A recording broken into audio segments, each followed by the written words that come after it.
right, welcome back to the Built to Grow podcast. I'm your host, Tim Lyons, joined in studio, Scottsdale, sunny HQ, Arizona. Joined by Randy Angston. What's up, man? I love this place. Yeah, the weather's beautiful. It's our time of year, you know.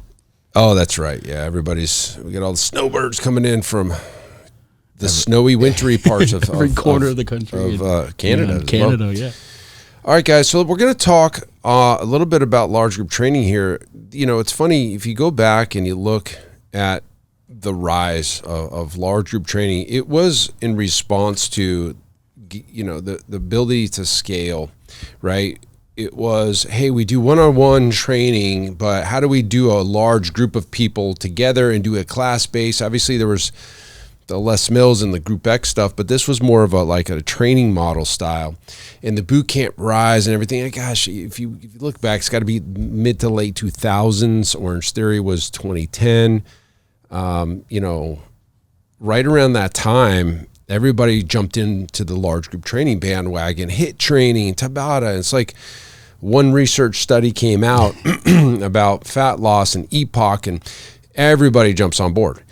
And it makes sense because, you know, on paper, hey, we can make a lot more money charging a little bit more, well, than basic access, but less than one-on-one training, and we get like 15, 20 people into this room, get them hot and sweaty, high energy, and be honest with you, it was a lot of fun for a long time. Mm-hmm. But as things happen, cycles happen, you're starting to see, and the trend's been there for years, that, you know what, the fall off, the retention issues, and, you know, the price wars and everything that goes into large group training, making it just, first off, a red ocean. It's the easiest, one of the easiest models to stand up a new location with very little equipment, a large open room, and some speakers, you know. Yep, pretty much. Put some fans on there, you know, keep the air moving. You don't even need air conditioning in some places. So you're seeing this fall off. The clients are leaving, the attrition's skyrocketing, and it comes back, and you start focusing, like, why? Why is this happening? Why are large group training gyms struggling so bad? And this would be any class base, right? You've got Orange Theory would fall into there, CrossFit would fall into there, but like mom and pop independent training gyms that have a large group component, even if they have other service offerings, you're seeing this large group just dwindle down and basically die. And the question is, like, why? Why is that happening? Well, there's a lot of reasons that we can think of, but the thing that is glaring is the customer wants more. Sure. The customer is in the middle of this equation, and they're looking around, and everybody's jumping around. There's like, yeah, everybody's doing the same thing. Hurrah. You know, and eventually they get a little bit older, because again, this is a decade and a half worth of life cycle. People have been doing it for 10 years. They're older, their joints hurt. And then you start looking around, it's like, well, I can kind of do this on my own. Is it worth the money? Everybody's doing the same thing. What about me? Am I getting the result? Am I getting the results? And eventually they decide to move on, cancel, don't do anything, or look for another solution. Yeah, I think that, you know, like anything, you mentioned the red ocean, right? The level of competition in that arena has been incredible, right? I think to the point where it is a very easy business to get started, like you said, get it off the ground. Low capital. Yeah. I mean, of course, like if that's the environment, everybody ran that direction, and then the next thing you saw is market saturation. And I mean, because of the deliverable, because there isn't a personalized component, because it's difficult to create some sense of like loyalty beyond just the camaraderie, community, you know, color of the walls and music that's played type of thing, right? The result, the actual solution the client's looking for, it leaves them wanting, you know? And so I've talked to so many group gym owners, group training gyms, that their client base not only is a member there, but they're a member at 3 or 4 others. Or they're going to class-based, yeah, exactly, yoga, right? Pilates, yep. And that's the thing is, you know, it more or less, it's the result, or the product is hot, sweaty bodies, and you can get that in a park. You can get that at any one of those businesses, and that's really difficult to run a business where you're trying to create a sense of brand loyalty when your product just doesn't provide it. Yeah. You're competing as an ER product. Ours is better. It's Sure. Whatever, cheaper, better, ER, right? It's like that's what you're competing against. You're basically the same product, and when it comes to the same, you compete on price typically, maybe location, convenience, maybe the physical plant, maybe the coaches. But let's just say all things equal, if I can go to A or B, get the same workout, essentially, I'm going to either go to both or cut one or go to the cheapest one or bounce around. And like you said, the brand loyalty is gone. You're just a commodity. It's a transaction at that point. So then you say, okay, well, what do we do about it? And it really is, you got one of two decisions really in my head, right? Like you could, number one, how much better can you make your thing? Is your product, do you go look out there and say, man, this is the best large group HIIT training class in town for X, Y, and Z? If you go out there and you're like, well, it's kind of like all the other ones. Yeah. Okay. You have a choice. Like, one, make it the best. And how can you really do that? At some level, it comes from the coaches. Like, this is a performance, I would say even the brand, right? So like we talk about all the time, programming top down in our organization. I think a gym, if you are doing a large group and it was your proprietary method and you had education and language about how you deliver it, I think half the problem is, you mentioned Zumba, like some of those class, it's almost like a third party programming that you're bringing in. You're literally providing something that everybody else is providing the same exact thing. The honest truth is Zumba is a unique mechanism. Sure, absolutely. Zumba, the class Zumba is a unique mechanism. So think about this for a second. You're better off bringing Zumba, if nobody else in town has it, absolutely, than what you have right now that is just like a fitness workout, like just a get high intensity interval. You're better off bringing Zumba in, because the reason people they look at Zumba and like, oh, well, first off, it's fun and all these things, or the promise of a result. They start looking at their current fitness program, and the reason they're not getting results is because they don't have Zumba. It's like, Zumba's the reason I need to get, go over there and get the result.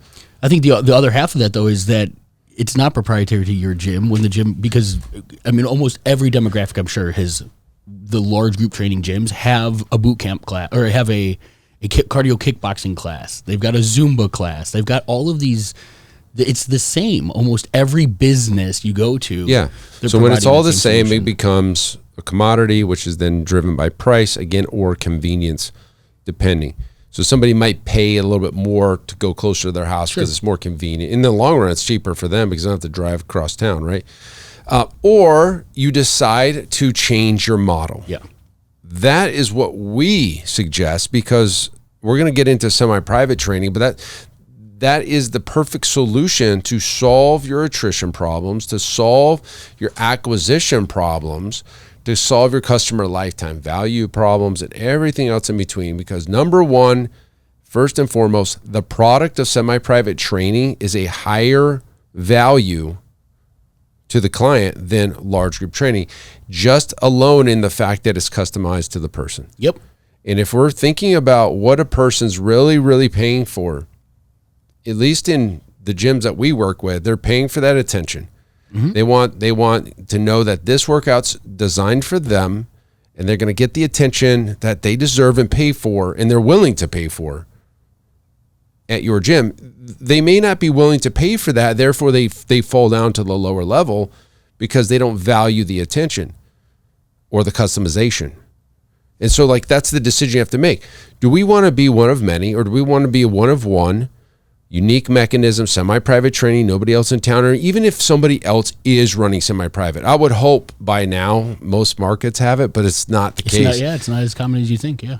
I'd look around here, and there's very few still. And we've been doing semi-private training for 15 years, okay? 15 years, and it's still not even caught on. Yeah, and to that point, I think you see a lot of gyms from the group model, that think they're doing semi-private by doing small group. where they're doing very true. They're limiting the size of the attendees as opposed to individualized programming, right? It's still a WOD. It's still everybody doing the same thing with less people. Yeah, that is the absolute wrong. That's the opposite of what we're talking about. Correct. And it doesn't, to your point, it doesn't carry the perceived value to the marketplace. A little bit of exclusivity is not going to outdo the lack of. I was talking to a gym friend of mine that owns gyms, and he's been around. He's very well known in this industry, big time speaker, presenter, podcast guy. And he struggled with bringing semi-private training into his facilities. And we started discussing it, and it was exactly what you said. It was, hey, we believed it was the number of people that was carrying the value. So if we just did the same workout with less people, they would pay for that, and we never got it off the ground because and I told them that's not what they're paying for. They're paying for customization. If they're just going to do a WOD style with less people, you're just wasting your time. Well, and we could talk to the data of the continued declining trend of group training. Average attendance for a group training session class is 6 attendees. So if you're thinking your gym is doing 15, 20, 25 people in each of these, the chances are you're not. Well, that's even funnier because, yeah, they're probably okay. So this is even worse. Like let's paint this scenario. Yeah. The people that do small group training, and we're going to define small group as large group styled training with less people. Limited attendees. Yep. Okay. If you believe that somebody's paying for the potential of somebody not joining that session and getting more attention, you're because you believe the capacity is 15, even though there's only 6, that couldn't be more of a worse decision. Because what you're saying is, well, we don't really have 15 people over here, but we're going to charge a premium for capping this attendance at 6 in this small group training, even though there's only 6 or 7 over there. So just because now we're just saying, hey, the value's in the potential of somebody joining. Yeah. And that's not even happening over here. So if you're that gym, you made a mistake. It's okay, you can fix this.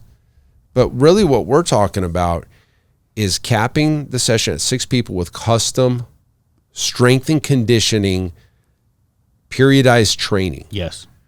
Because if you look at, it was funny because I was at the ClickFunnels thing and we were talking, and I was trying to explain, because there's a bunch of non-gym people. Sure. And I was trying to explain the difference between, say, CrossFit or even large group training versus what we call semi-private training. And the way I defined it to them, and they all nodded their heads, was, okay, in a large group training atmosphere, CrossFit or not, it's everybody does the same workout, and it's metabolic, it's high heart rate, and it's a lot of body weight sometimes. Sometimes there's weights involved, but that's not what defines it. It's and I said the word boot camp, they nodded their head, but it was basically metabolic training and cardio-based training in nature. Mm-hmm. And over in semi-private, I said it's your traditional strength and conditioning workouts, athletic, like football team style training. It's periodized, it's core lifts. Mm-hmm. It's everybody's doing a little bit different weight on the bar. You're doing 225, I'm doing 275, dude's doing 315, another guy's doing 305. Not set weights for women and set weights for men, because a lot of in the CrossFit, it's like all women grab a 95-pound barbell over here with a barbell with 25s, and all the gentlemen do 135. And I'll go one step further too, because a lot of the gym owners I talk to go, oh yeah, we do that, but it's progressions and regressions and just weight sets and reps. To our methodology, the workout itself can change if somebody's criteria, if they can't do. If they're only doing twice a week, their workout's different than somebody that does 3 or 4 days a week training. Mm-hmm. There's splits versus full bodies. There's metabolic, and some don't do metabolic days, and it's just based on the frequency. So that's another thing that we really don't talk about. It's like, hey, how is your workout for the large group training member? How is your workout different for somebody who comes twice a week versus 3 or 4? Well, they're just doing one extra workout. Yeah. That alone tells me that there's no value in that. Mm-hmm. You're just doing the same thing everybody else, you're doing one extra day. I've even seen gyms have an A and a B workout, and if you come 3 times, you do the A again. It's just like, what? That's just that's just not enough anymore. Yeah, it's like mailing it in. Well, it's just not enough value. I think there's just too much. There's just too much that other people offer to be able to compete with an AB or an ABC. Like you need to have splits and yes, the regressions and progressions, but the weight sets and reps change. The workouts themselves change. The splits change. And it's very difficult to do without software driving that, by the way. Yep. That's why we designed Semi-Private Pro to kind of handle all of this. But at the end of the day, it's very difficult on a clipboard. We used to struggle. Oh, yeah. Our coaches would really have a hard time keeping up with even 4 or 5 people, not much less 6. And at the time, we would sometimes have to scale things way down and almost have people do the same thing because we couldn't keep up. But that's all solved now with our software. But the point of the message is that's the value. Yeah. They're not just paying for less people or the potential of less people. That's hilarious, by the way. So true, though.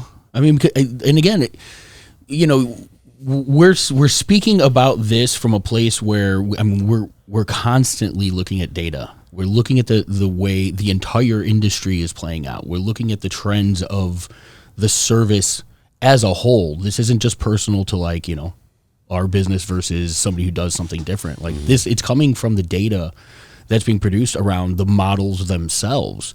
And, you said it, the writing's on the wall. It's not something that you're just going to open up your gym or continue doing this and all of a sudden, boom, things change and you're the one anomaly that can really get where you want to go. We just got done with the myths that keep you under 30K. The model is one of those big deals when it comes to your potential revenue for your business as a whole. And unless, like to your point, you've got a couple options, but unless you do something, there's no way you're going to outpace attrition with the cost of acquisition now for a single lead. For the attrition rates at large group it's so high that you might be breaking even on the client count and just replacing the revolving door of people. Yeah. We've been saying it. It's probably been 4 years that we've mentioned, Orange Theory was down to 3 months retention.